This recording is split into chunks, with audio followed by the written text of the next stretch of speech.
Hey everyone, either welcome back or welcome to my channel. And in today's video, I want to talk about how I manage the ups and downs, particularly with the emotions that come with IIH. Because it's such a long-term thing that we deal with. So before we get too far into the video, let's roll the intro. Hey everyone, welcome to my YouTube channel. My name is Ashley Stewart. So, 2018 was actually a pretty hard year for me, but it was also a pretty good year too. So, I completed my bachelor's degree in biochemistry, but at the same time, I was also diagnosed with a rare condition called idiopathic intracranial hypertension, or IIH. Some of you may also know this by its older name called pseudotumor cerebri. So, if you're curious to learn more about what it's like to live with this rare condition, then I encourage you to watch on. Don't forget to subscribe, and I upload new content every Monday and Thursday afternoon. Even if you're able to achieve remission with this condition, you're often dealing with this condition for quite a long time. I know my ophthalmologist told me about this, and I know I didn't believe it at the start. I was thinking, oh, well, this isn't too bad, lose weight. It won't be too long. And yeah, I was kind of wrong about that. No matter how you're diagnosed, whether you're like me and you have a drawn out long diagnosis, I don't know if it's because I have a long diagnosis that my emotions can sometimes get the best of me, or if this is something that is common in some of you who have had a short diagnosis or a shorter diagnosis. I don't know. I've never really asked this question to anyone. So this video in particular is about how I manage these highs and lows. I don't want to talk about, what it's like to be really up and really down, but I want to talk about how I manage particularly when I've felt like an appointment hasn't gone in the direction that I felt like it should have, or maybe things aren't progressing fast enough or as fast as I think I should have. And it usually comes from me not asking the proper questions during my appointments, or not knowing what questions to ask, because I know this happens a lot, even with me. Like, I sometimes feel like, as myself, I don't know which questions are good questions to ask. That's one thing that I often struggle with myself. When I'm feeling really, really down, I turn to the things that I turn to when I'm having a bad day, just generally overall. So, when I'm feeling okay, that usually means my exercise, number one.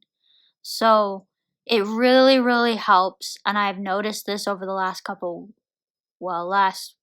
month and a little bit, when I've been too dizzy to do my workouts. My mood has been really, really bad. This just strengthens the fact that I need my workouts for my body as much mentally as I do physically. I did actually tell my neurologist that I said I can't continue like this. I've been way too grumpy lately. I'm pretty sure I've said this when I've talked about my workout before, but you don't realize how much you miss something until you can't do it, or until you're not doing it anymore, and you go back to doing it. I do listen to watch a lot of comedy and all of that, but it seemed to me that in the last month and a half, because I didn't have my workouts, that nothing really seemed to be helping. So I really needed to have that workout time in, and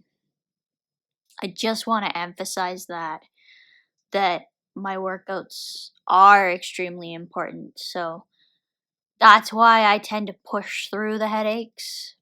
I can't push through the dizziness, though. It was a rough month and a half, that's for sure. It was not only rough on me physically, but it was rough on me mentally and emotionally too. I know for me, getting back to my workouts, even though it hasn't been every day because I'm trying to work back into them, has been a huge help. But I was watching a lot of comedy, but it didn't seem to be making the difference that it did the last time. So I'm thinking that I was craving the physical activity a little bit from that to a point. I don't know, like I said, because for me it's been such a long process. There's been a lot of ups and a lot of downs and a lot of twists and turns, and it's really been a roller coaster.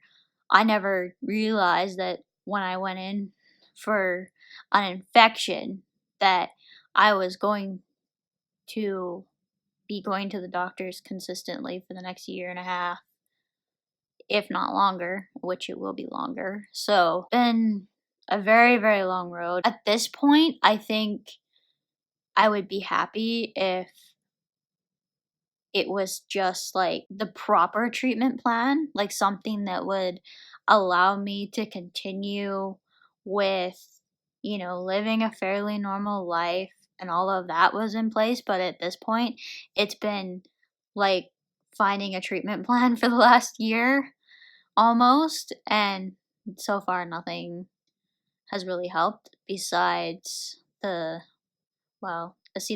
and weight loss, which it's like, yes, but you're still having symptoms. Like, it's helped the eyes, but as for the headache, I think for me, the fact that I had a long diagnosis is one of the reasons why I feel like there's so much up and down.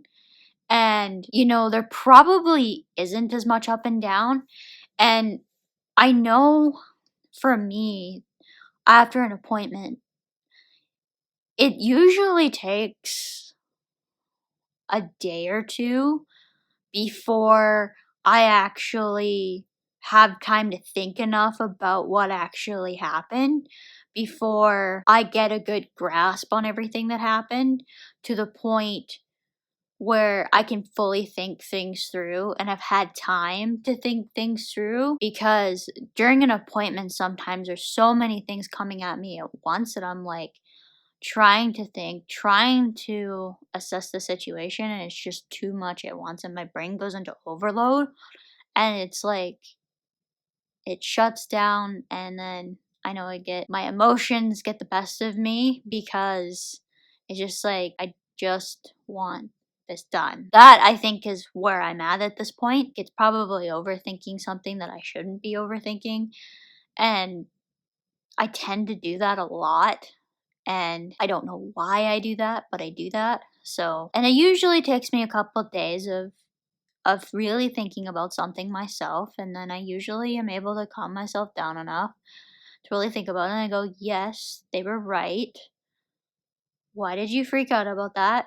That was dumb to freak out about that. And then everything's good.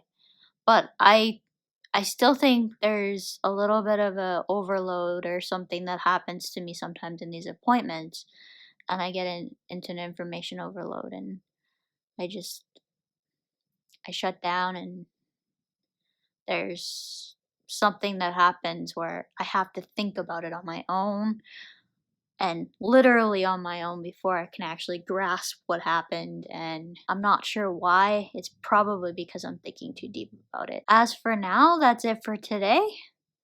If you guys have anything that you would like to add to this video, don't hesitate to drop into the comments down below. Bye everyone!